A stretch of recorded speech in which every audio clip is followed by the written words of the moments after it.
Computer. Pronto. Valendo, pessoal. Boa noite. Ar- Arthur e Vander, tá com vocês. Vamos tocar Boa biomecânica de noite, corrida. pessoal. Bom, boa noite, pessoal. Eu vou, assim, essa aula hoje é sobre a biomecânica de corrida e também depois a gente vai falar um pouco sobre escolha de tênis, assim, mas a gente não vai entrar muito em detalhes sobre material de tênis, espuma e VA, essas coisas tudo. Então a gente vai fazer uma breve reunião, uma aula sobre a biomecânica de corrida que é um estudo que eu fiz, um curso que eu fiz, que é o modo que eu aplico aqui no estúdio, quando eu faço a análise biomecânica de corrida, né? Então, a biomecânica da corrida não é só sobre encontrar erro no corredor, né? É para a gente conseguir entender o corpo como se adapta às cargas da corrida, porque correr não é só a técnica, né? Tem uma adaptação biológica e quando a gente entende tudo isso, a gente consegue melhorar a performance e reduzir a lesão ao mesmo tempo, né? Pode passar aí, Jana. Então, alguns conceitos rápidos assim sobre importantes sobre a biomecânica, né? Que a gente precisa alinhar três conceitos rápidos, que a biomecânica é o estudo das forças atuando no corpo, né? A cinética é o que causa o movimento e a cinemática é o que a gente consegue enxergar, né? A gente vê a olho nu, né? Ou seja, o que a gente vê em movimento, porém as lesões normalmente não vêm das forças que não aparecem, né? Pode passar, Jana, para o terceiro. E a corrida, assim, é basicamente uma física aplicada, né? Não vou muito a fundo aqui, mas é só para a gente poder entender melhor. A primeira lei, o corpo quer continuar fazendo o que a gente já está fazendo, que é a primeira.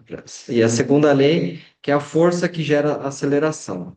E a terceira, que é a mais importante, toda vez que a gente pisa no chão, o chão devolve uma força para o nosso corpo. Por isso que é muito importante, depois, mais para frente, eu vou mostrar alguns vídeos a fase de aterrissagem no chão.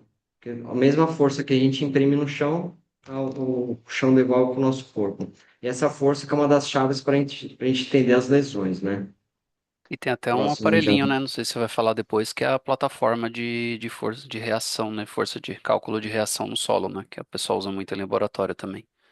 É, tá. E durante a corrida, o corpo não pensa somente em mover pernas, né? A gente tenta mover o centro da massa para frente, gastando o mínimo de energia possível. Esse seria o melhor cenário. Então, quanto mais a gente for eficiente desse controle da corrida, mais econômico a gente é na corrida e menos desgaste e menos lesões, né?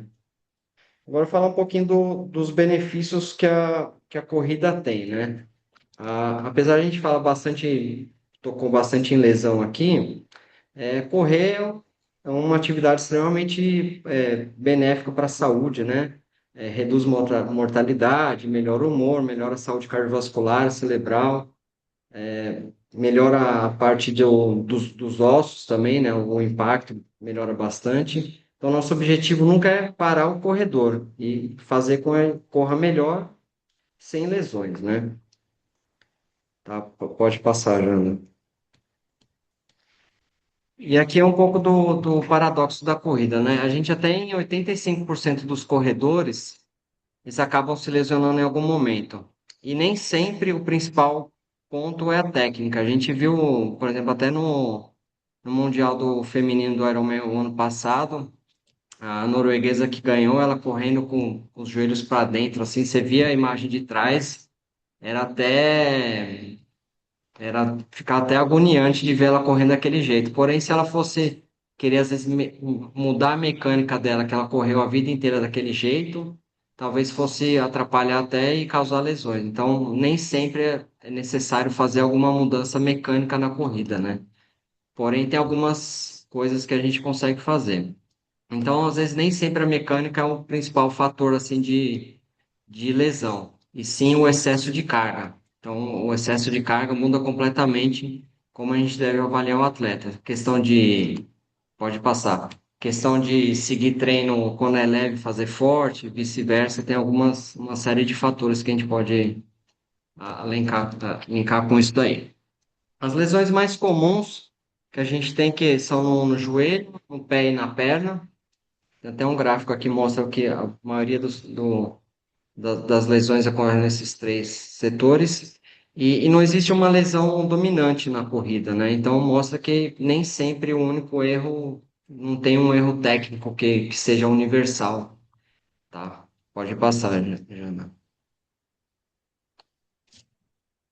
Então um pouco assim como surgem as lesões. Ela não tem uma causa única, né? Ela pode acontecer dentro de um sistema complexo, né? Por isso que é legal fazer uma análise biomecânica. Se você é um atleta que tem lesões recorrentes sempre numa panturrilha direita, ou sempre no mesmo joelho direito, ou joelho esquerdo, sempre é no mesmo lugar a lesão, então é sempre legal investigar. E tem uma série de fatores, como assim, a biomecânica, a carga de treino, a qualidade do sono, a alimentação, o comportamento, o ambiente, tudo interage ao mesmo tempo na performance do atleta que pode causar essa lesão, tá? Aqui pode passar, Jana. Aqui mais ou menos um pouco do mecanismo casual, né? Demanda versus capacidade. Então a lesão ela nem sempre acontece quando a demanda ultrapassa a capacidade do... A lesão, na verdade, ela sempre acontece quando a demanda ultrapassa a capacidade do tecido. Então, a capacidade depende de recuperação, do sono, do histórico de lesões da pessoa. Se é uma pessoa que começou a correr agora, já corre faz bastante tempo. Depende do ciclo que ele está se está num ciclo de maratona, onde tem mais demanda de volume de treino. Então, tudo depende desse daí, de carga repetida.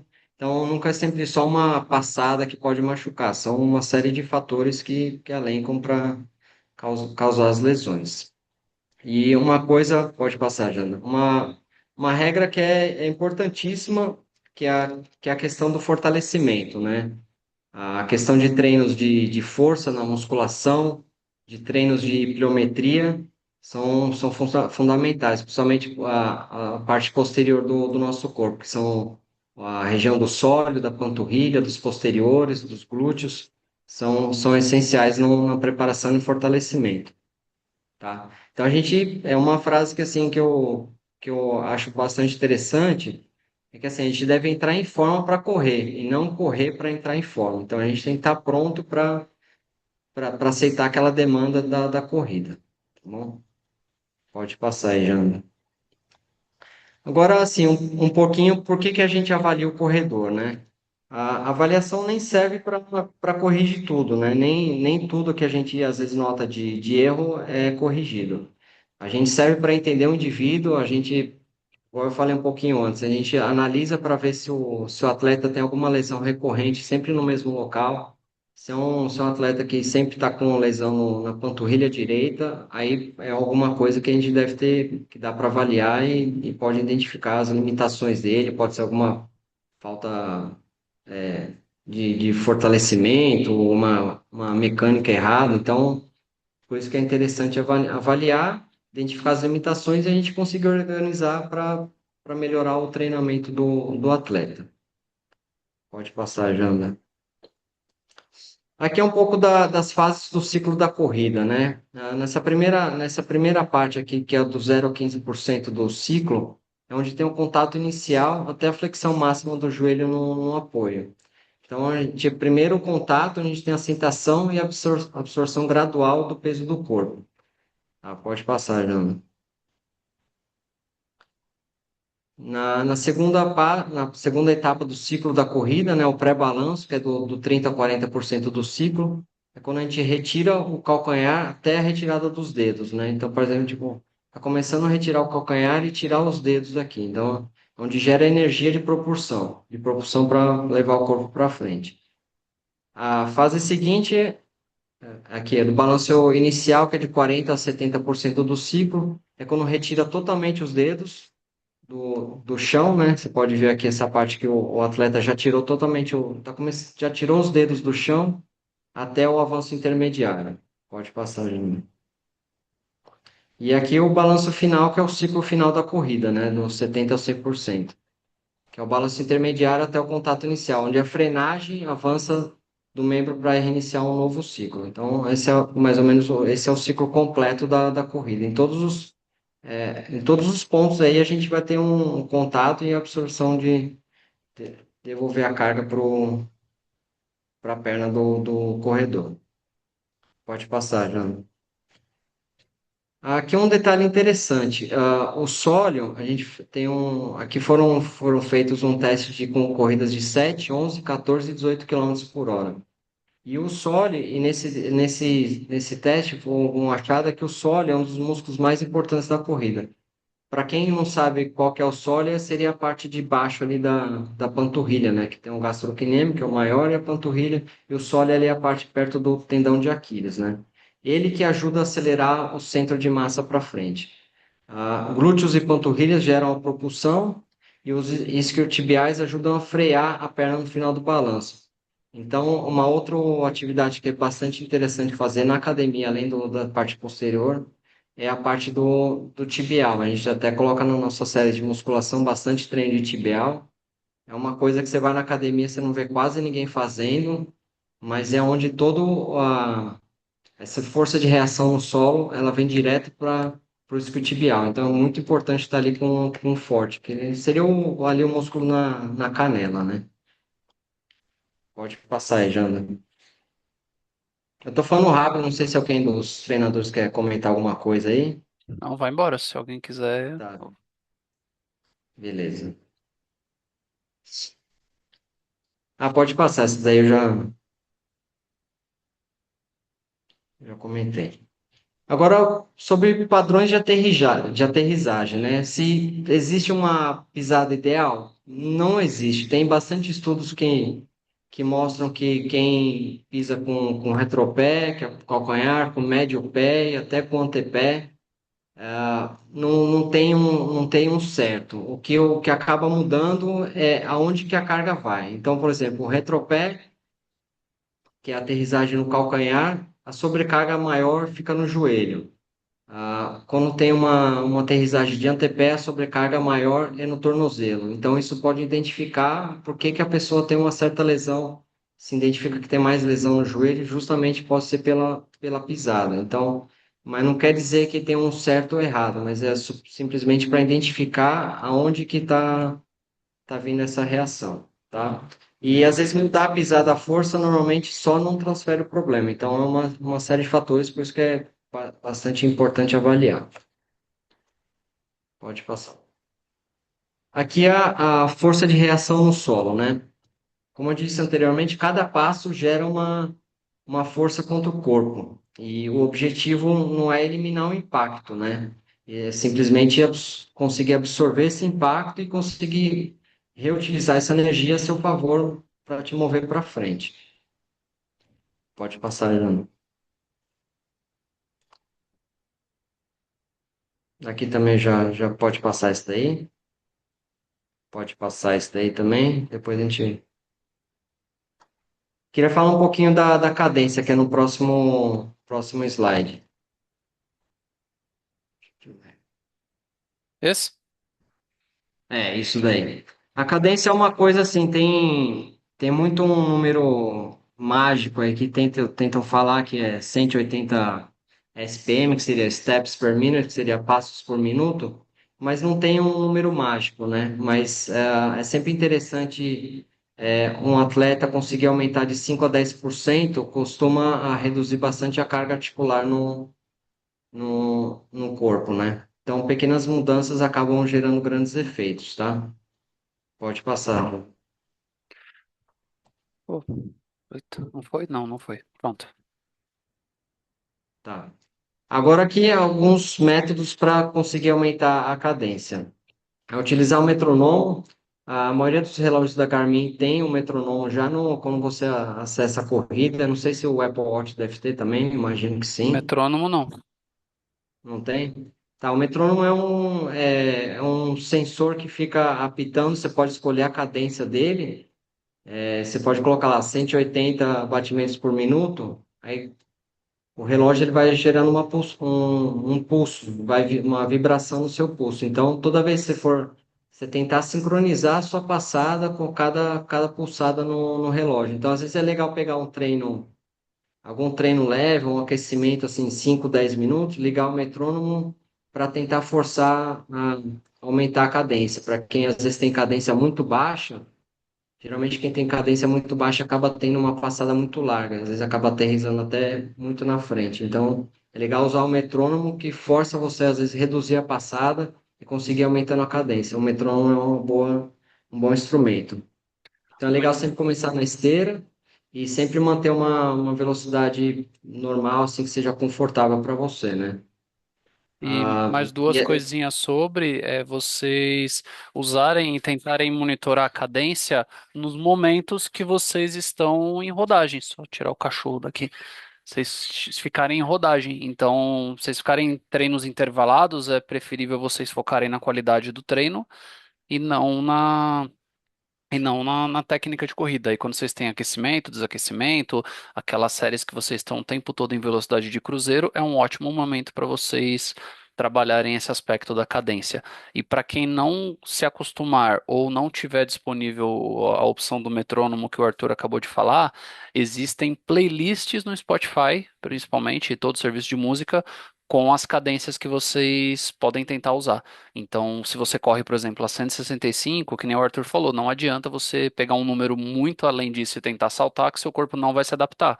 Então, você está com 165 de média, você vai pegar uma playlist de 170 BPM e tentar chegar ali, tá? E aí depois, ao longo do tempo, a gente vai, né, ajudando vocês a ver se tá bom, se precisa mais, se precisa menos, tá bom? Mas é isso, playlists e fazer isso em rodagens.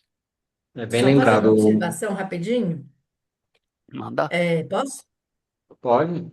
Esse negócio da cadência, não é que a ideia é vocês fazerem passos muito curtinhos. A ideia de aumentar a cadência é para, consequentemente, vocês diminuírem o tempo de contato do pé com o solo. Se eu aumento o número de passos por minuto, automaticamente a minha passada ela vai ser mais rápida. Então, meu pé fica menos tempo em contato com o solo, isso faz com que o impacto seja menor. Diferente de uma cadência muito lenta, abaixo de 170 passos por minuto, por exemplo, o pé tende a fazer um mata-borrão, você fica mais tempo com o pé no solo. E isso faz com que o impacto seja maior. Por isso, a ideia de aumentar a cadência é diminuir esse tempo que o pé fica no solo. É Boa. isso aí. Pode passar.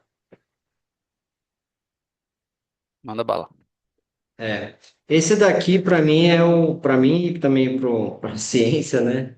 Que é para quem estuda bastante biomecânica de corrida, que é o cover stride, né? Que é a passada larga demais, que é quando você aterriza muito longe do centro de massa do seu corpo.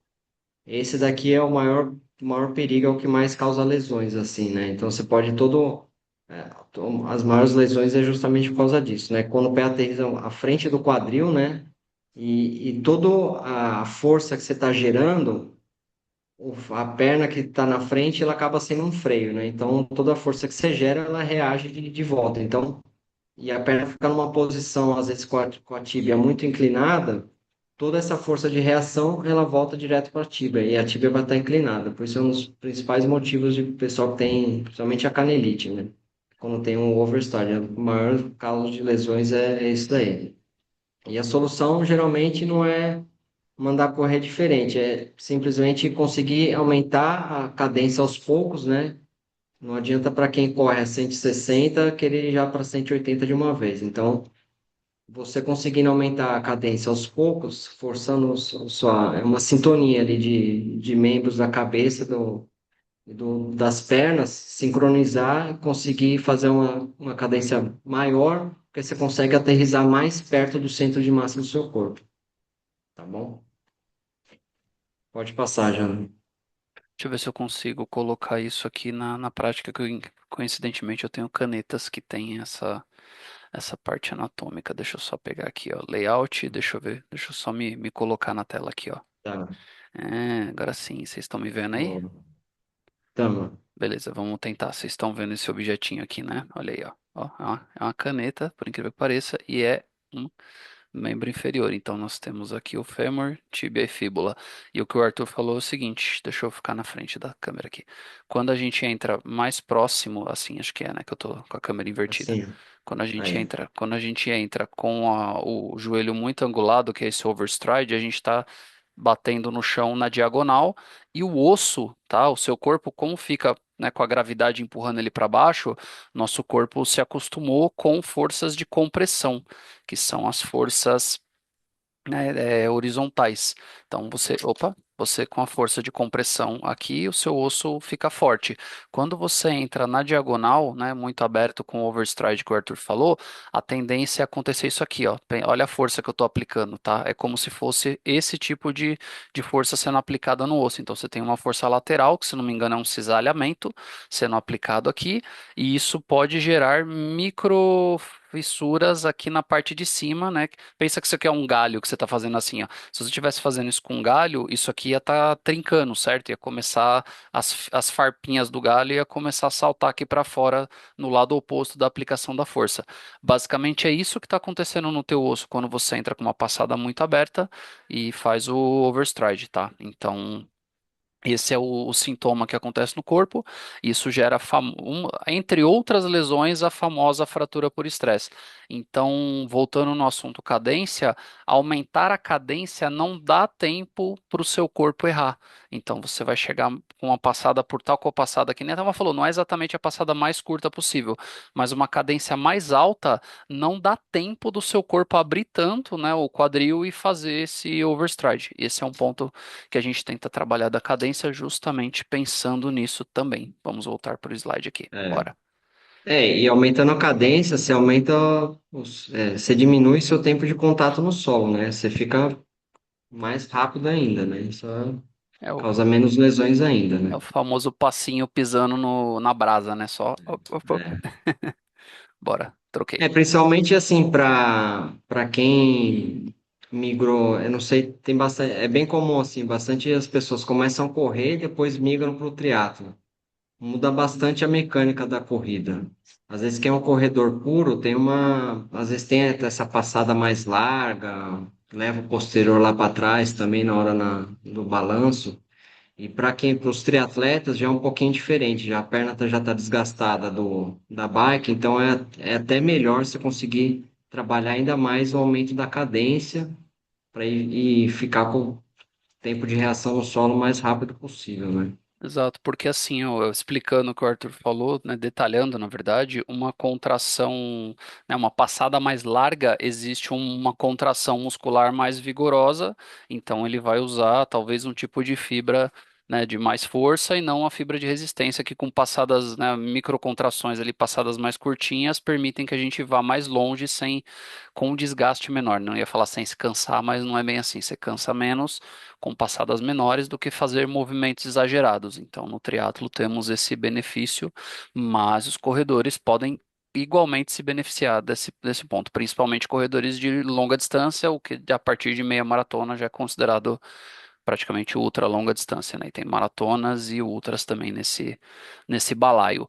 E aproveitando aqui que eu li no chat, o Diogo falou perguntou se os indicadores de dinâmica de corrida do Garmin, né? Quem tem os relógios mais novos ou aquela cinta que mede a dinâmica de corrida, se medem overstride. Não medem, mas Não. todos os outros insights que ele te dá, então ele vai te dar oscilação vertical, ele vai te dar tempo de contato com o solo, ele vai te dar comprimento médio de passada. E aí a própria Garmin tem as cores lá mostrando o que é ótimo, o que é bom. Então, se você vê que tem muita coisa ali fugindo, ficando no vermelho, e passando, né, tendo métricas muito exageradas, é, já é um sinal que você precisa trabalhar um pouquinho mais isso. E nós avisando, aproveitando o ensejo aqui para falar, no Training Peaks a gente só recebe hoje métricas de cadência. Então, as métricas do Running Dynamics, que é essa parte do que o Diogo comentou, elas ficam com vocês dentro do Garmin Connect de vocês, o que significa que, se alguém de vocês quiser discutir com o coach esse tipo de métrica para falar de algum outro tema específico, vocês têm que trazer essa métrica para a gente. Tá? Então, atletas do plano coaching aí quiserem debater isso nas conversas, vocês podem trazer as métricas de corrida para fazer esse tipo de discussão também, mas a métrica está em posse de vocês, então você inicia o assunto, a gente faz a devolutiva e começa a trocar informação sobre isso, tá bom? Segue aí, Arthur. Tá. Depois eu vou até mostrar, já falando no questão do overstride, eu vou mostrar uma análise que eu fiz aqui no estúdio de um aluno nosso, da Navas, que mostra justamente o overstride, porque ele estava com overstride e ainda aterrissando na ponta do pé, que é duplamente perigoso, né? Depois eu vou mostrar, aí você consegue identificar certinho. E quando a gente faz análise qualitativa, né, o que a gente gosta de olhar, a drop da pelve, né, para ver se, não sei se vocês conseguem ver que tem uma linha vermelha aqui, mas depois eu vou compartilhar um vídeo que dá para ver o, o Robson correndo, que fica mais nítido a linha vermelha da drop da pelve, né? A, a posição central do joelho, para ver se não tem um joelho cai muito para dentro, muito para fora, né? Aqui também a simetria das alturas dos calcanhares. Aqui é legal identificar, porque às vezes a gente tem uma perna mais fraca que a outra, a gente consegue ver se está faltando alguma força no posterior, na perna direita ou na perna esquerda. Então, legal ver essa simetria aqui dos calcanhares também, a gente gosta de analisar. Pode passar. E também a gente analisa tudo assim, ó, tempo de contato no solo, oscilação vertical, o tamanho da passada, quanto a cadência, né? Então a gente busca tudo esses aí na análise, né? Ah, aqui são os tipos de pisada, né? Neutra, pronada e supinada. Aqui também é muito normal do corredor ter uma pisada um pouquinho para dentro ali, né? Então, e não existe, há muito tempo, tem uns 5, 6 anos atrás, aí começaram a lançar alguns tênis que corrigia a pisada, mas isso daí foram ver que cientificamente ele não corrigia muita coisa. Então, é sempre quando for, a gente vai entrar na parte de tênis, comprar tênis com pisada neutra. Então, é legal não corrigir muito isso daí. O tempo de contato no solo ajuda, né, a evitar a pronada também, de cair o tornozelo para dentro. Tá? Deixa eu compartilhar aqui, Jana. Será que eu consigo o Pode, vídeo? pode, pode tentar roubar a tela aí depois eu volto para cá. Clica no compartilhar aí que eu acho que você rouba a tela.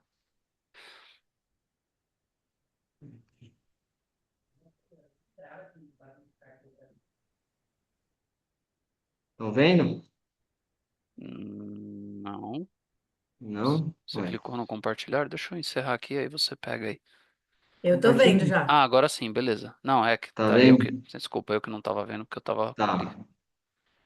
Então, aqui a análise do Robson, né? A gente consegue ver toda a parte. Nessa análise aqui, a gente vê a queda.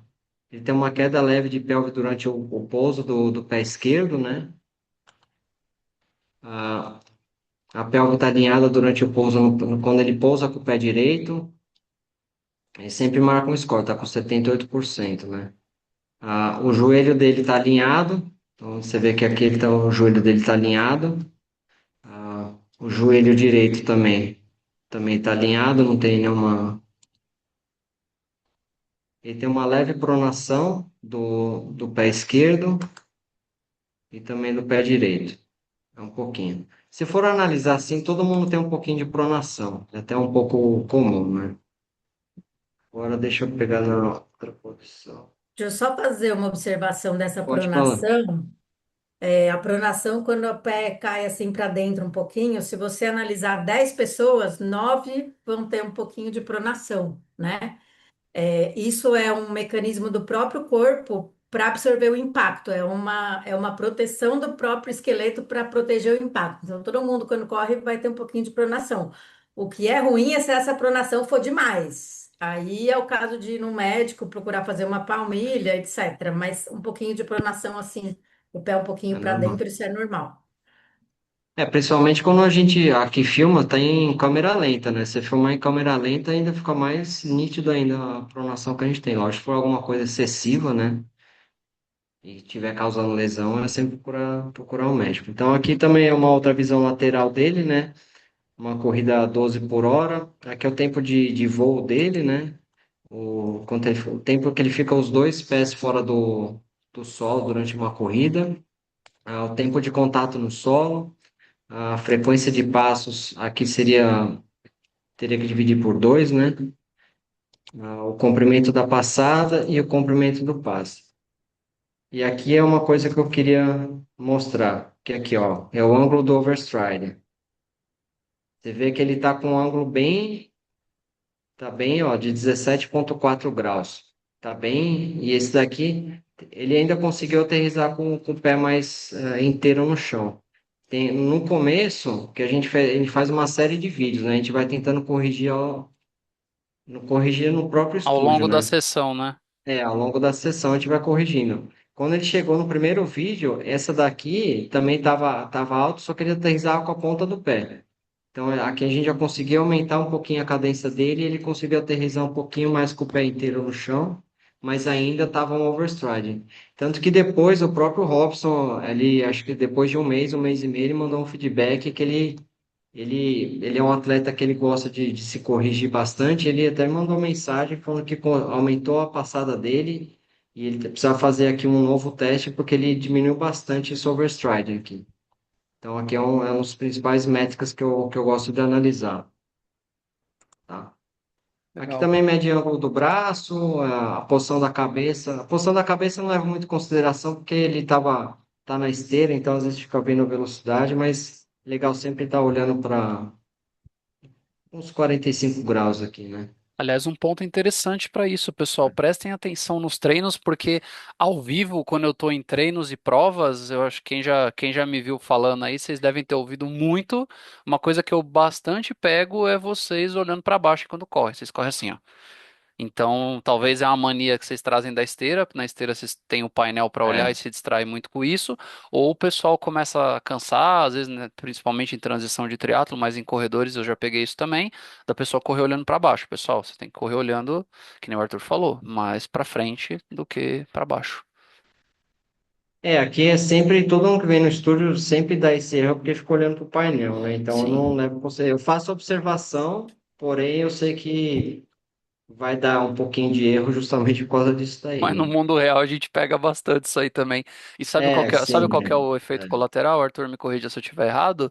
A pessoa fica correndo, a pessoa fica correndo, né, com a cabeça projetada para baixo, e isso muda teu centro de massa do tronco, teu pescoço, né, e tua cervical começa a sofrer carregando o peso da tua cabeça tá desbalanceada, porque você tá olhando para frente, então o peso maior do teu crânio tá para frente do que para trás, né? Tá centralizado, tá neutro. Então você começa a sobrecarregar a cervical de ficar olhando para baixo também. eu tive até uma aluna que fez a corrida da Atenas no domingo. Ela falou, pô, não, eu acordei com dor no trapézio. E é justamente às vezes de ficar correndo para cá, você fica meio tenso, olhando pro chão, encolhido.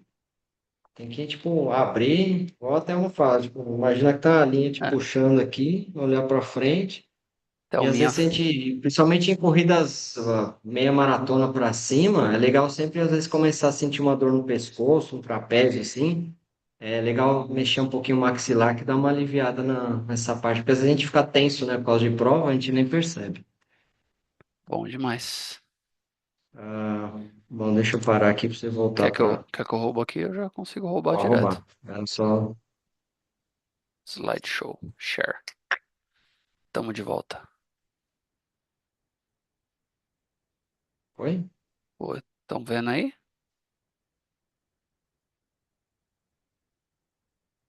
Dá um joinha aí, galera. Vocês estão vendo a apresentação? Agora foi. Pelo menos Beleza. para mim. Sim, dá para Fechou. ver. Fechou, vambora. Segue aí, Arthur. Troca o slide já? Foi, né? Já falamos desse aqui. Pode passar.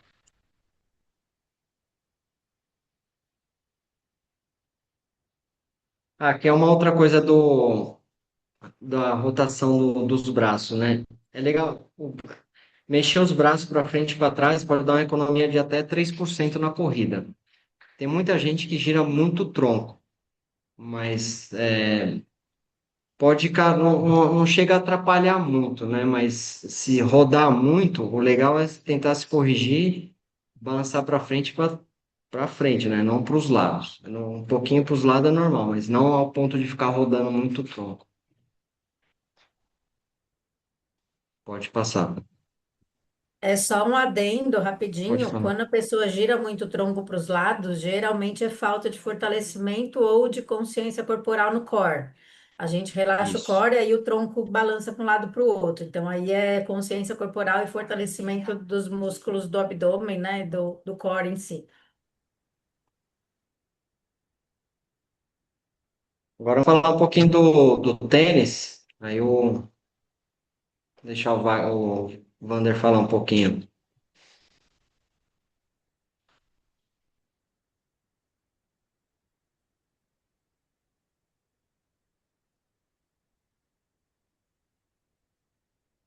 Tá aí, Vander? Tá aí, eu vi que você tá, mas não estamos te Ah, ouvindo. tá, pronto. Bom, Pronto. voltamos aqui, estava no mudo, Agora beleza. sim, vamos lá. Vamos lá. Ah, voltei, tá tudo certo? Tá, Estamos te beleza. ouvindo. Tênis. Então, tá bom, ótimo. É, um, nosso, uma das preocupações nossas aí é que tipo de tênis, qual tênis, o modelo, o lançamento, tênis mais macio, tênis mais confortável, né? Então, um resumo nosso aí nessa imagem mostra um pouco da divisão do tênis aí, das partes dos tênis, né? E o que hoje está muito em alta é a entressola, né? O drop do tênis, né? Que é a diferença entre... Pode passar o slide, Gil. A diferença do tênis entre o calcanhar e o antepé. Esse daí também pode passar, que é só um históricozinho do tênis, enfim. E uma das coisas que a gente Ai, pesquisou, também? né? Ai, legal.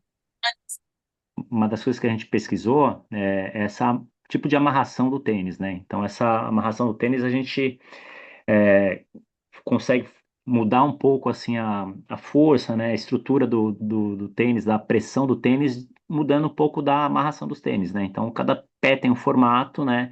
Então, se você alivia a amarração no último embaixo, você consegue ter uma estrutura melhor de conforto, né? Se o tênis está muito folgado, você consegue usar o último buraco do tênis lá em cima para também dar uma pressão maior e aliviar um pouco da pressão do calcanhar. Então, tem alguns modelos de amarrações que a gente usa para poder dar mais estrutura, dar mais grip do tênis no pé, né? Então, cada pé tem um formato e cada tênis já vem um padrão de fábrica, então a gente usa isso para poder melhorar assim a nossa adaptação do pé com tênis, né? Então, a indicação inicial, pode passar, Janda.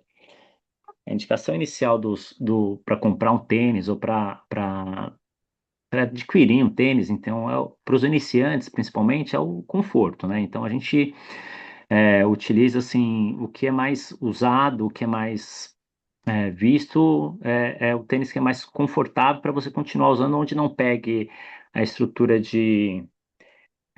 do tênis não machuque, não force, né? Então, para os atletas um pouco mais avançados, já treinaram um pouco, já tem mais vivência aí no esporte, na corrida, né? Eles acabam usando o tênis com algumas propriedades, né?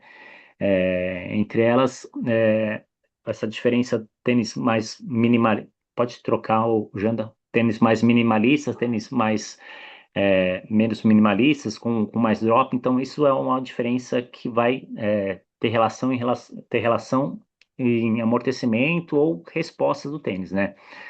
E aí a gente tem essa, essa nossa imagem aí, mostra para gente a diferença entre os drops, né? Entre a altura da entressola do tênis, né? Entre o calcanhar e o antepé, né? Então, um drop alto.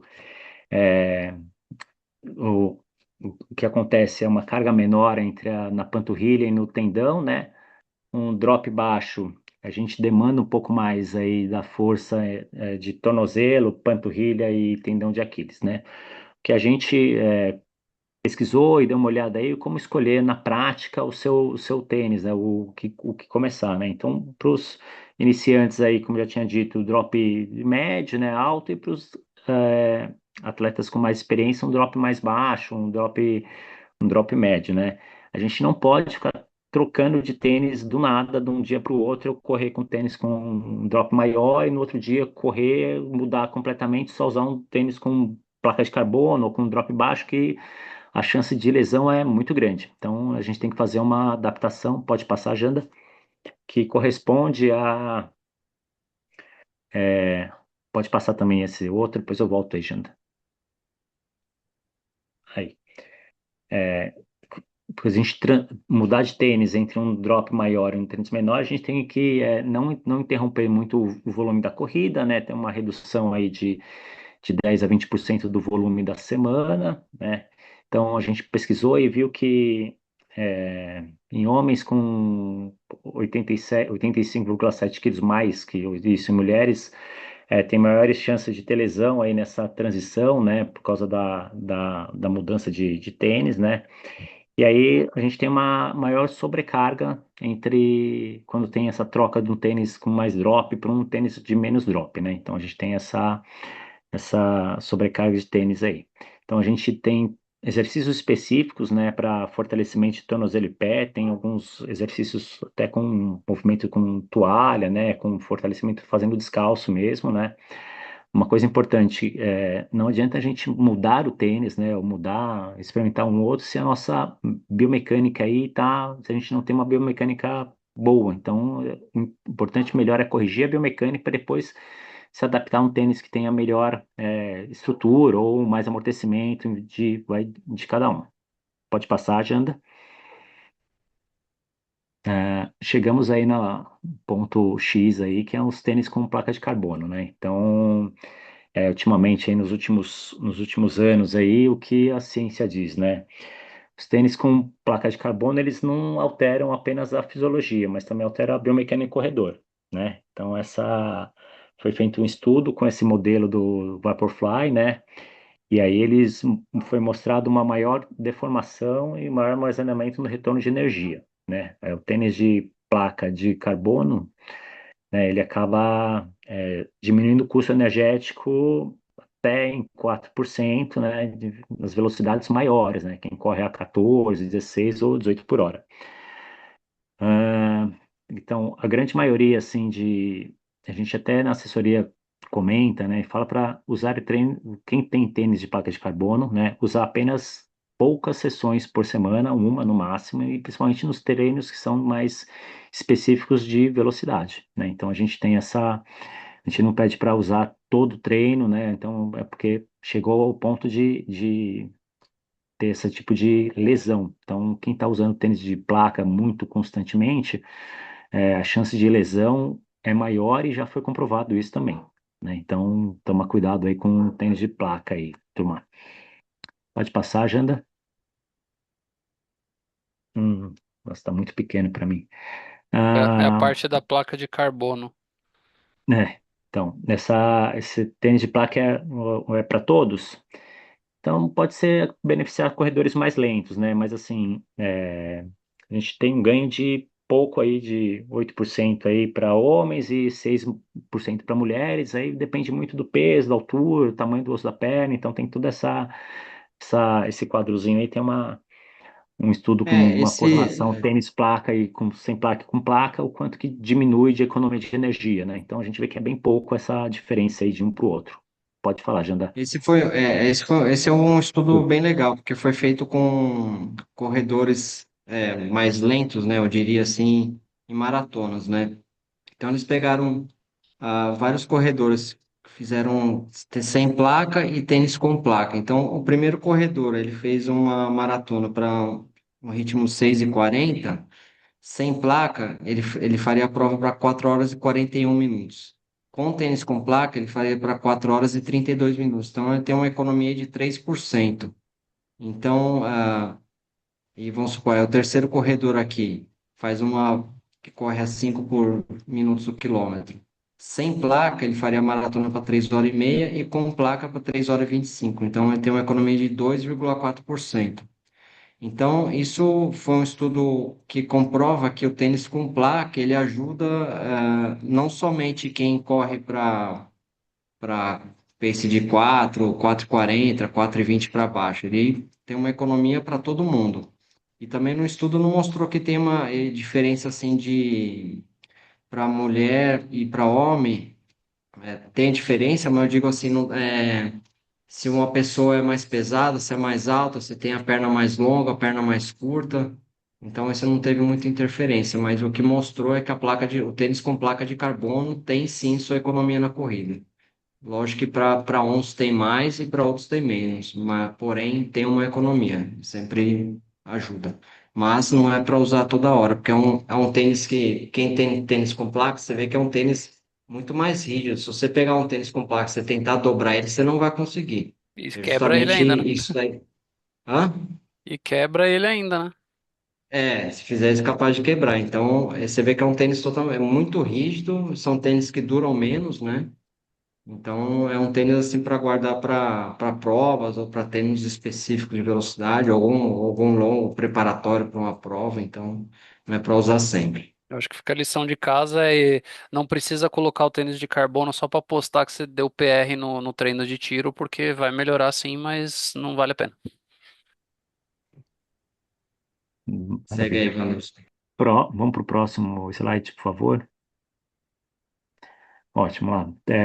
Tênis de placa de carbônico, placa de carbono e biomecânica, né? Então, uma das diferenças que acontece quando você está com tênis de placa de carbono é antecipação do início da propulsão. Então, você tem quando você bate o pé no chão, ele já te dá uma impulsão maior, né, pro tênis, né? O impacto também é maior, porque ele não tem tanto amortecimento, né? A gente tem uma redução aí dessa dorsiflexão no apoio, então na hora de pisar, a gente não acaba não conseguindo fletir tanto o tornozelo, né? Acaba tendo o pé, na verdade, para poder fazer esse impulso, então ele fica muito mais firme, né? Muito mais duro. É, Tem essa diminuição da angulação e da velocidade de extensão dos dedos no final da passada do pé, né? E a redução da absorção de geração de força do tornozelo. Quando a gente tem um tênis com mais amortecimento, essa maciez faz com que a gente retorne um pouco mais de energia, né? Então, essa redução de absorção, a gente tenha menos, sofra menos esse impacto. E no tênis de placa de carbono, a gente não tem isso, né? Ele é mais seco, né? Mais duro na hora de pisar. Aí tem uns modelos de tênis aí da Adidas, né? O Nike, enfim. Pode passar, de andar.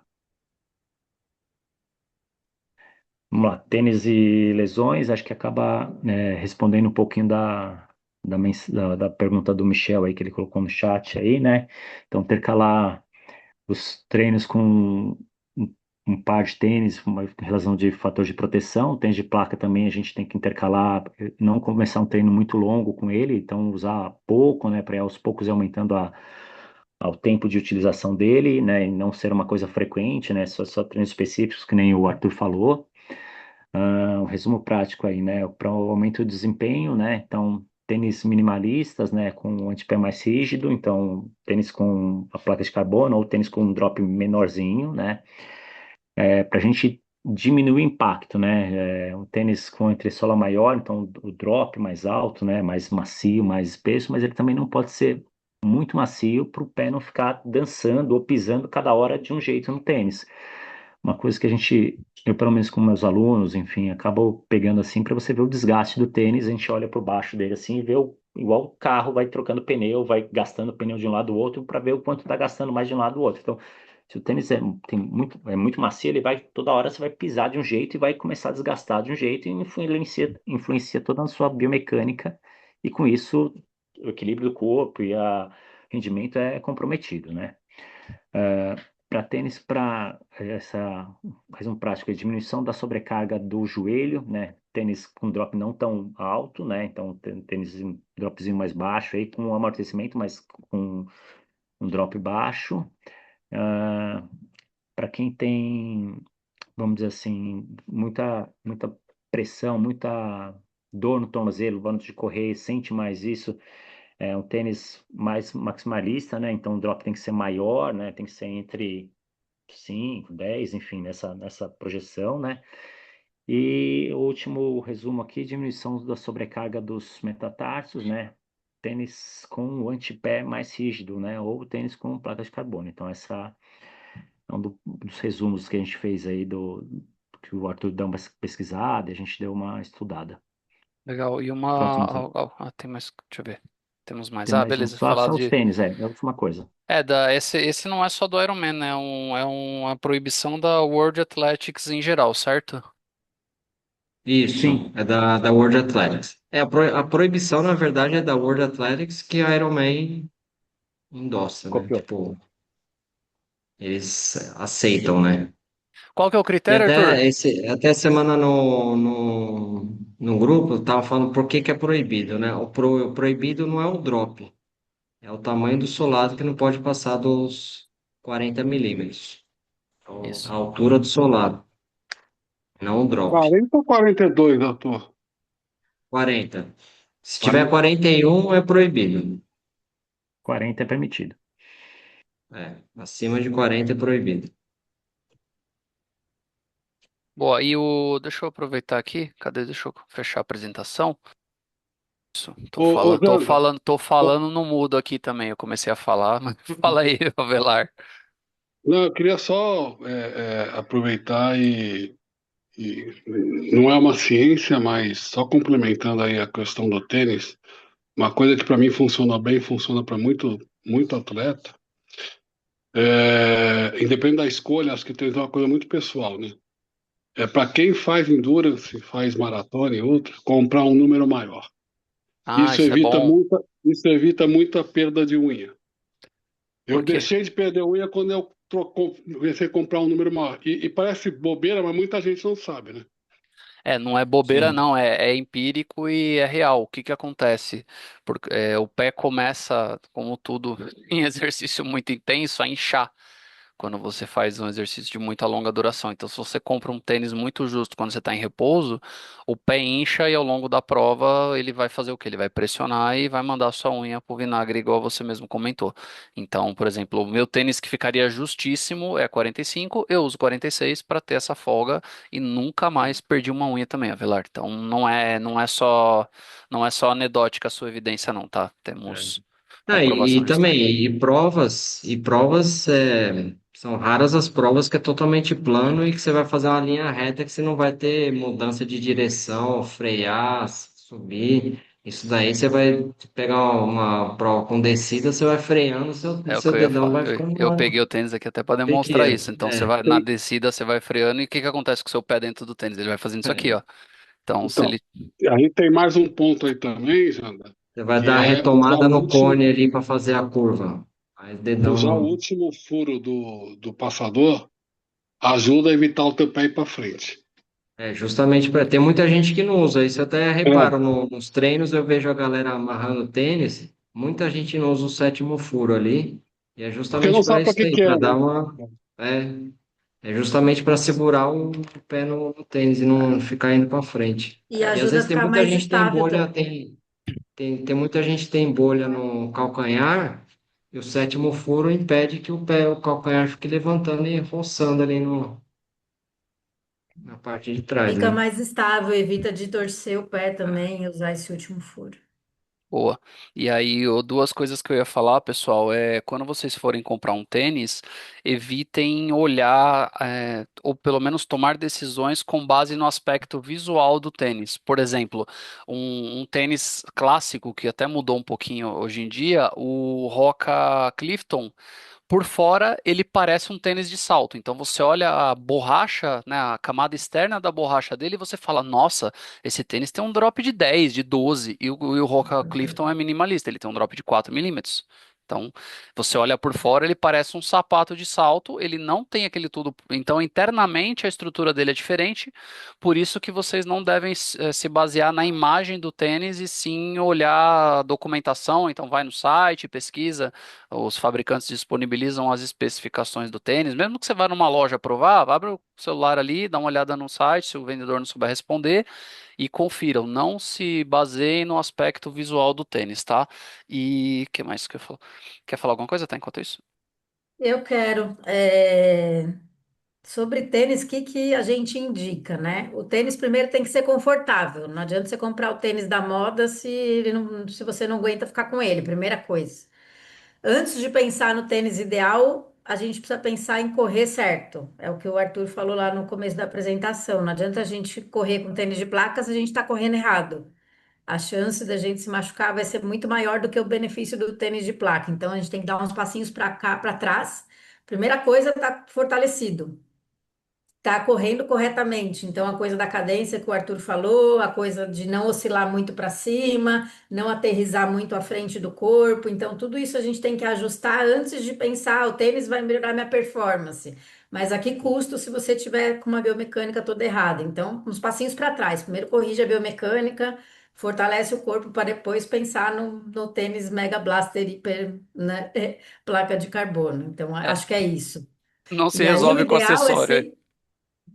o ideal é sempre a gente revezar os tênis. Eu já tive aluna que se machucou porque ela não sabia, ou nunca me perguntou, enfim, ou ela não lembra de eu ter falado, enfim, falta de comunicação talvez, mas ela fez um ciclo inteiro com o mesmo tênis, tipo 6 meses, um tênis só.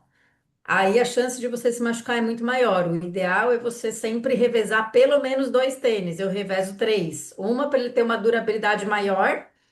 E outra, porque de um dia para o outro, o tênis demora 48 horas para ele voltar ao amortecimento original dele. Então, se você usa o mesmo tênis todo dia, ou várias vezes o mesmo tênis, o amortecimento dele já não vai ser o mesmo. Então, o ideal é a gente revezar. Então, um tênis mais baixinho para a esteira, por exemplo, porque a esteira já amortece. Um tênis mais maximalista, com mais amortecimento para as rodagens mais longas, e um tênis mais responsivo, que até pode ser um de placa, por exemplo, para os treinos de velocidade, para os treinos de tirinhos de 30 segundos, de 20 segundos. Então, cada tênis tem o seu momento, o seu porquê. Aí, você revezando, a chance de você se machucar é muito menor. E outra coisa, voltando na pergunta do Mikael, o período de adaptação de um tênis para o outro é o seguinte, pessoal, vocês nunca trocam assim. A Thelma já falou de ter vários tênis, já é uma estratégia legal, porque quando você substitui um tênis no seu arsenal e já está fazendo o revezamento, mesmo que seja um tênis que você comprou novo, experimentou um modelo diferente de um fabricante diferente, né, que é algo que você não está acostumado, só por ter vários tênis no seu no arsenal ali revezando, você não vai usar esse tênis vários treinos seguidos. Então você vai usar agora. Aí, a ideia, né, e a sugestão é que vocês apliquem primeiro num treino curto, beleza? Então, pega o menor treino da semana e ali você insere o tênis novo. Aí depois você vai e tenta inserir em outro, né, na outra semana em outro tipo de estímulo que você vai fazer. Aí ao longo do tempo ir fazendo essa adaptação, tá? Então, esse é uma dica de troca de tênis. É, tipo, fica o primeiro mês uma vez por semana. No segundo mês você usa 2 vezes por semana, e até você conseguir usar ele mais vezes. É, e tentem também começar a reparar se tem algum tênis que, depois que você corre, se você tem algum tipo de incômodo, prestar atenção na altura do drop, porque às vezes é uma coisa que muita gente não repara, repara só puta, esse tênis é mais macio, é mais duro, e não vê que às vezes o drop é muito diferente de um para o outro. Então é sempre legal você começar a se conscientizar de se tem algum tênis que pode estar te causando lesão.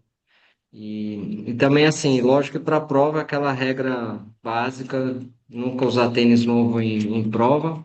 E por mais que você compre um tênis que, sei lá, você usa um Nike Vaporfly 4, você usou ele o ciclo inteiro. Aí na semana da prova você compra um outro Vaporfly 4, igualzinho, a mesma cor.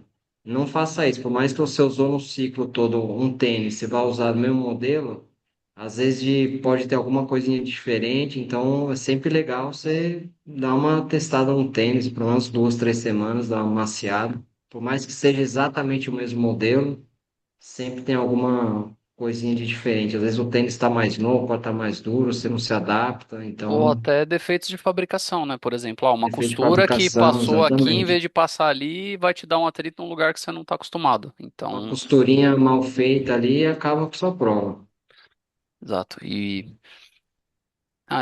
Peraí. E outra Vamos coisa abrir também. para Vamos, perguntas? só uma coisa para fechar também de tênis. O tênis, pessoal, tirando o tênis de carbono que o Arthur mesmo já citou aí, o Vander falando de tênis que duram pouco, né? Então são tênis com uma menor durabilidade prevista, uma vida útil, pelos componentes serem muito mais precisos e muito mais responsivos, ele também sofre mais o desgaste da energia que ele está te entregando a mais, né, do rebote que ele está te devolvendo. E aí, o que que eu tenho de dica? Tirando isso, os tênis normais, eles não têm necessariamente uma quilometragem. Existe a recomendação de 500, 800, 1.000 quilômetros que colocam sobre um tênis, mas na prática, pessoal, como a Thelma comentou, O que amortece o impacto da corrida não é o tênis. Nunca coloquem a responsabilidade resolver um problema de corrida no seu tênis. Então, o que amortece a corrida é o seu aparelho locomotor, é o seu corpo, seus tendões, seus ligamentos, seus ossos. O que que isso diz?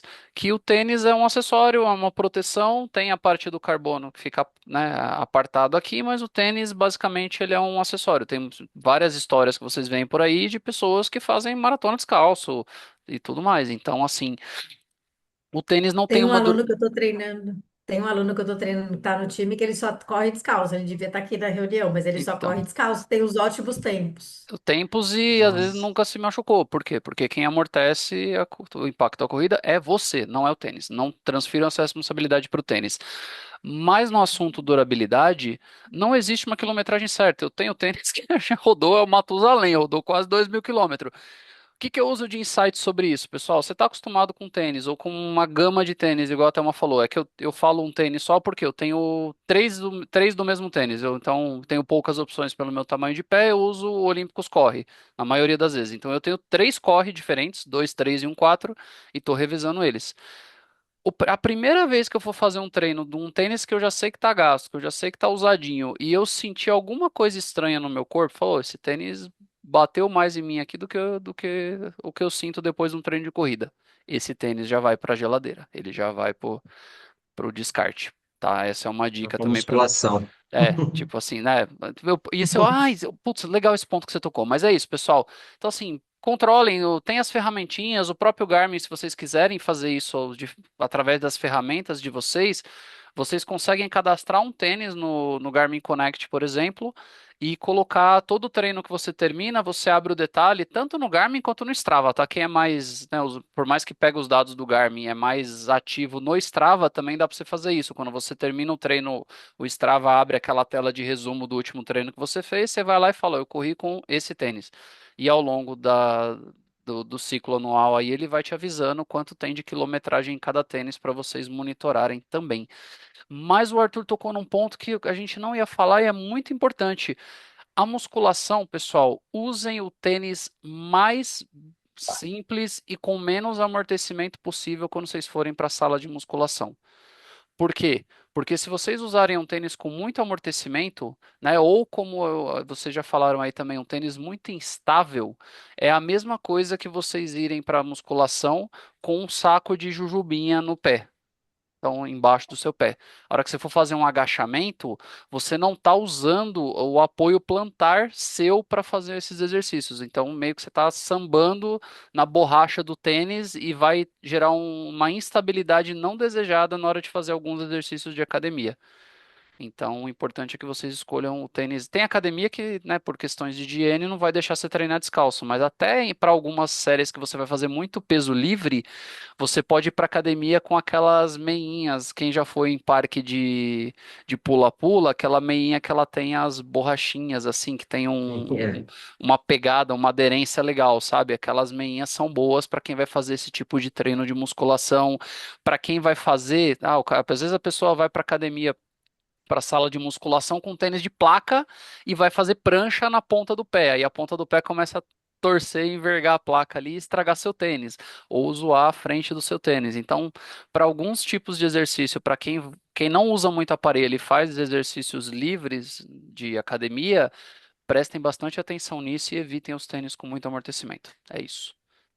Tem tênis próprio de musculação, né? Que são mais rígidos, né?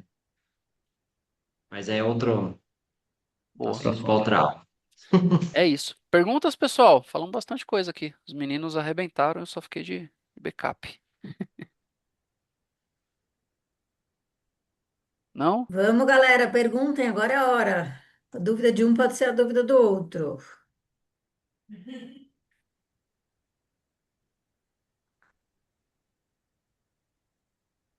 Ninguém tem dúvida? Dou-lhe uma. Eu tenho uma dúvida, eu vou perguntar, a Não, Jonosa vai. responde. Pergunta. Não, não. Eles respondem, eu não respondo, não. É, devo Pessoal, correr na eu esteira, devo correr na rua, posso correr os dois, é melhor correr na esteira ou é melhor correr na rua?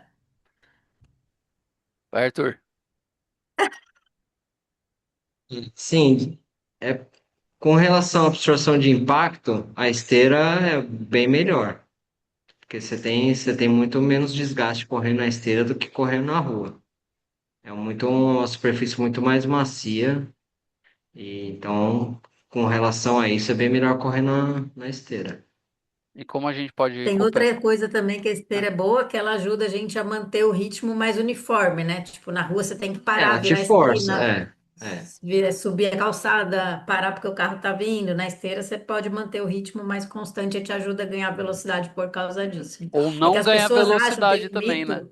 Fala aí. Hã? Não, eu ia falar, ou não ganhar velocidade, porque as pessoas tendem a se empolgar demais e o treino é Z1, a pessoa na rua faz Z2, Z3, e na esteira você põe a velocidade do Z1 lá e fica quietinho na tua zona lá também.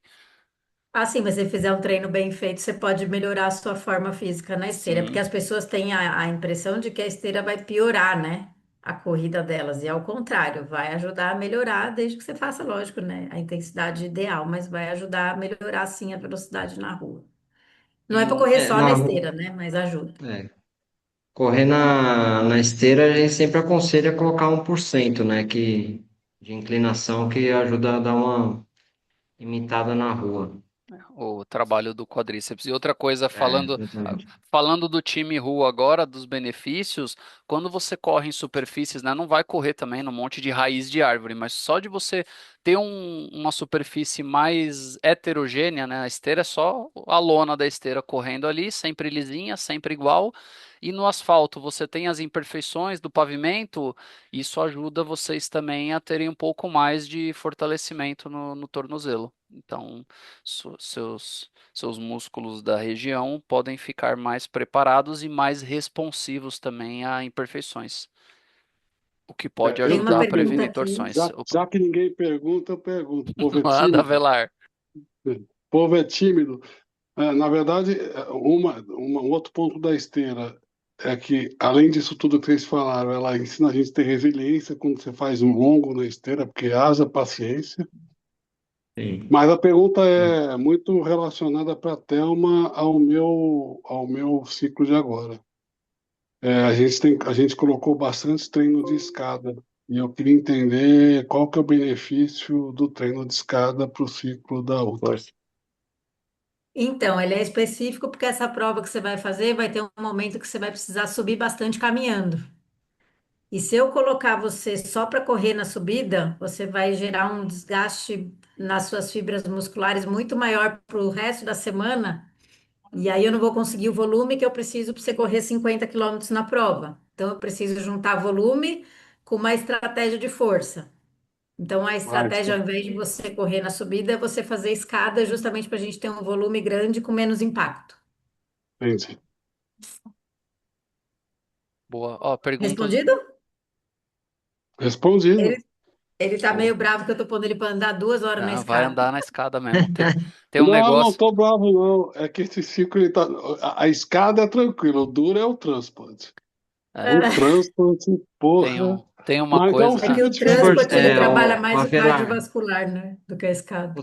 o transporte para mim é sinônimo de lesão. Porque, tipo, se eu tô fazendo transporte é porque eu tô lesionado. Mas É é, chato, hein? mas é uma boa alternativa. Não, Tanto transporte você como faz. escada. É que a Thelma não te treina, né? Porque ela me coloca uma hora Sim, no me treina transporte e sim. na sequência 50 minutos de escada, um atrás do outro. Ela me treina assim, Avela. É isso. Mas isso é uma Vamos coisa. emendar Ah, a ah, pergunta do Avelar, que alguém perguntou aqui uma indicação de tênis para correr na subida. Aí eu tenho que entender se a sua prova é só subida, porque tudo que sobe desce, né? Ou se tem descida também, né? Aí os meninos podem responder é. melhor, eles que pesquisaram sobre tênis, se tem um tênis melhor para subida. Não tem um tênis que Não. é melhor para subida, mas imagine que um tênis com drop mais baixo seja melhor, porque o seu tornozelo vai ficar mais reto, vai ficar menos dorsifletido. Então, um tênis com drop mais baixo vai facilitar na subida. É isso, É o porque que eu pensei, um tênis mais neutro. A É, altura da ponta do pé até o é, calcanhar, a mesma altura. É porque você já vai estar fazendo Exatamente. uma flexão exagerada de tornozelo por causa da subida, né? O ângulo do seu pé sempre vai Sim. atacar quase no antepé na hora que você ataca e encontra a inclinação do pavimento, então faz sentido bastante. E a Aí é Velaron, ideal um tênis de drop 4 ou 6. exato, no máximo. Então, a prova que a Marina está falando aqui é a prova da Serra do Rio do Rastro. Que então são 19K de subida, 900 metros de elevação no trecho final É, Então é esse um do tênis Nova com Blast drop não é bom, baixo é não. melhor. Tem que Porque ser um o mais calcanhar baixinho. fica mais próximo do nível do antepé, então é melhor para subir. É legal. Devolve esse Mas Nova isso aí Blast aí e também pega depende outro. muito da flexão de Da tornozelo mobilidade de que tornozelo ela tem, também. da mobilidade. Ah, mas é melhor deixar o Nova Blast para as provas planas e compra outro para subida. Faz igual o ciclista que troca de equipamento no meio da prova. Você chega lá, corre no plano, na hora que você chegar no pé da serra, você troca o tênis e continua. Leva uma mochilinha atrás com um par de tênis. O legal, se você não fez essa prova ainda, Marina, quando você vai passar tanto tempo só subindo, que a hora que chegar lá em cima, seu corpo vai ficar bobo, ele não sabe o que fazer. Agora que você pega um trecho plano para andar, você fala, nossa, o que que aconteceu? O corpo não sabe o que vai acontecer. É engraçada a sensação. E o Avelar, falando de periodização e até dessas adaptações que a gente faz, para muita coisa que vocês fazem, né, a gente estuda e entende o comportamento do corpo, né, a fisiologia, a biomecânica, né, do corpo em exercício. Então, seja corrida, seja triatlo, a gente entende e tenta dominar o básico. Por quê? Porque o que vocês fazem de prova, de ultramaratona, de maratonas em lugares diferentes, com características diferentes, de triatlo, não existe livro para isso. Não existe um livro de periodização específico, porque senão a gente nem precisava estar aqui. Você pegava, esse livro faz essa periodização para essa prova, eu vou pegar, vou seguir. Se minha vida permite que eu faça a periodização do jeito que está ali, eu vou lá, pego o livro e faço. Então a gente fala que a gente tem bastante de ciência e um pouco de arte, justamente por isso. Porque esse tipo de adaptação trabalha o que a gente chama na ciência do treinamento de princípio da especificidade. Então, putz, o que que tem de característica específica lá na prova da Velar? É isso. Então, eu vou ter que fazer ele se acostumar no máximo possível com aquele tipo de coisa que eu sei que ele vai enfrentar na prova. Então, tem bastante freestyle do nosso lado, mas com a base científica para trabalhar vocês. É, tipo, se fosse uma prova só descendo, eu ia botar ele para saltar 30 minutos. Ah, pega Nova York, né? Nova York começa na meia, teve esse fim de semana, começa na descida, por exemplo. Tóquio, Tóquio tem desnível, né? O Avelar 5, correu Tóquio, 5K, deve ser 5K de desnível em desnível. Tóquio para começar. Toque é uma prova que te engana, cara. Você acha que é fácil, aí você começa rasgando aí depois você só sobe o tempo todo leve, mas sobe. Exato. Descer faz força também. Rapaz, É. eu senti isso na Serra do Mar.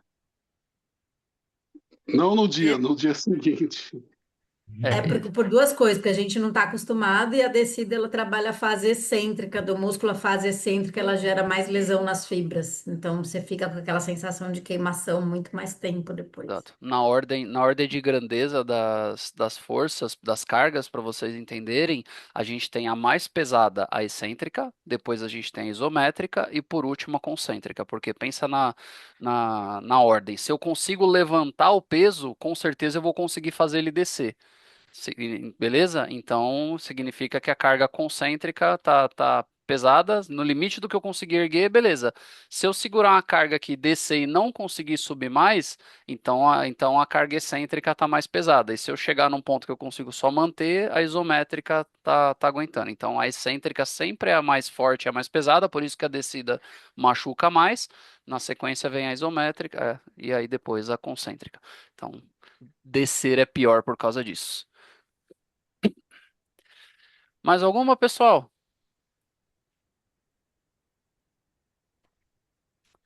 Ninguém tem Oi, dúvida? Não. só E para aí? só para complementar aqui, porque estava escrevendo aqui, mas estava difícil de achar onde colocar o áudio. Vamos. Então, no caso da dedicação, né, eu vou fazer assim, tá sendo já um desafio, né, essa prova. E aí, para completar, já ganhei uma lesão agora, dei de surpresa. Então, tô tendo algumas alternativas. Então, tô quase igual o favelar, né? Elipse com escada, e agora eu vou tentar com a piscina, agora correr na piscina, para Que ir running. recuperando com o físico e tudo mais. E aí agora tem essa questão do tênis. Então o ideal seria um drop 4 5. Isso, o ideal é um drop 4 ou 5. Depois me chama que eu tenho umas opções aqui, eu te passo. Maravilha. Porque eu acabei pegando no Nova Blast agora na promoção e lasquei, então. Nem pensando Ah, em tirar mas não fazer um joga vídeo. fora não, Marina. Deixa É. aí, O depois você vai ter. Nova, Não, joga Nova próxima Blast tem prova, tá? 8 de drop, né? Sim. É 6, 8, é. É. Então eu vou seguir nessa opção e é isso, vamos lá, né? É tênis, é tudo. Está sendo um desafio essa prova. Mas falei pro Boa. Silvio, nem que eu vá caminhando, eu vou fazer essa prova. Vamos lá. Vai dar bom. Tá Tem esperando que faz dar, tempo, né, porque, Marina? nossa, desde 2012, 22, aliás, essa prova. Adiando e só me lascando. Mas esse ano, se Deus quiser, vai abençoar. Vai curtir. Vai dar certo. Talvez eu vou até pegar essa opção. Eu vou levar 2 tênis aí na mochila, vou trocando e vai que vai. Mas obrigada aí, gente. Tamo junto. Boa. Valeu. É isso. Pessoal, então, obrigado. Temos um tempinho aí já, falamos bastante. Obrigado demais pela presença. Para quem perdeu ou para quem chegou depois, a gente vai subir essa aula para o YouTube, dar uma editadinha aqui, subir para vocês e fica disponível para a posteridade também. Ah, Parabéns deixa aí. eu só fazer um convite. Domingo Ah, eu e o boa. Vander, a gente vai estar lá no Pacaembu, quem for de São Paulo, apareça lá para correr. A gente vai primeiro fazer a natação com os triatletas, na sequência a gente tem corrida. Quem Na puder pista? aparecer lá na pista de Vou fazer o atletismo. regenerativo lá só para te ver. Eu não te vejo tem um ano. Isso, tá então. A gente se fala Parece lá, quase todo dia, Belar. mas não se vê. Tem escada lá no Apareçam. Pacaembu, Abelardo. Tem. Não, Vai mas bom não, treinar a escada lá. domingo é Tem regenerativo. arquibancada. Eu vou te pôr lá na Domingo é escada, só. isso. Não, domingo é suave. É só 2 horas de rodagem. Que Vamos aí ver é lá, um se bom você quiser, momento para a gente companhia corrigir. pessoal. Se É quiser um Oi? bom companhia momento pessoal, para a eu tô gente junto com corrigir você. vocês domingo, se Tá vocês bom. puderem aparecer. Beleza? Boa. Arthur e Vander, parabéns pela apresentação e bom descanso a todos. Valeu. Parabéns, Obrigado. meninos. Obrigado Boa pela noite, aula, pessoal. pessoal. Valeu demais, Valeu, galera. Obrigada, Até. turma. gente.